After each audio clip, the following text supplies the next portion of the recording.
Avant un départ définitif aux manettes du 13h de TF1, Jean-Pierre Pernaut s'offrira une dernière salve à la rentrée de novembre. En attendant, le journaliste a cédé provisoirement sa place à Jacques Legros ce lundi 26 octobre 2020.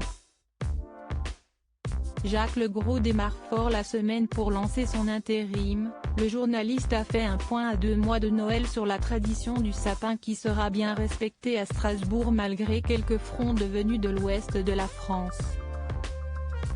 La technique de la découpe et sa pose sur le camion ont fait l'objet du premier reportage de l'édition. Un service de réanimation lyonnais a été suivi suite à l'éclosion de la deuxième vague du virus. Caroline Bell a ensuite dressé un état des lieux en apposant les différences entre la situation actuelle et celle du mois de mars.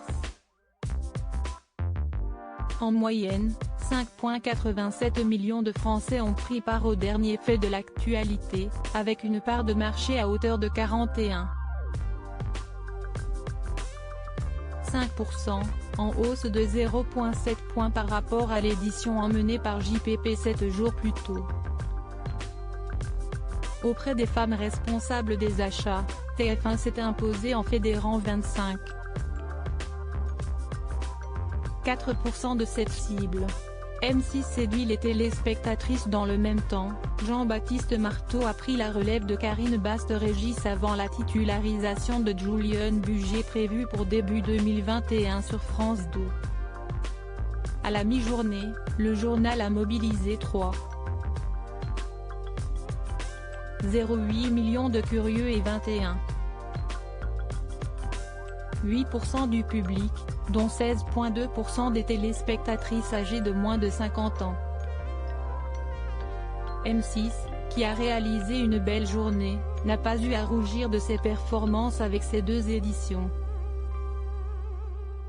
Laurie Desorgues, aux manettes du 12h45, a réuni 1,44 million de Français et 10,3% d'entre eux devant la petite lucarne, mais surtout 22,9% des femmes responsables des achats. En soirée, Xavier Demoulin s'est même payé le luxe d'attirer 23,4% de cette cible à travers le 19h45, tandis que le 20h de Gilles Boulot sur TF1 affichait une moyenne de 22,9% entre 19h58 et 20h37.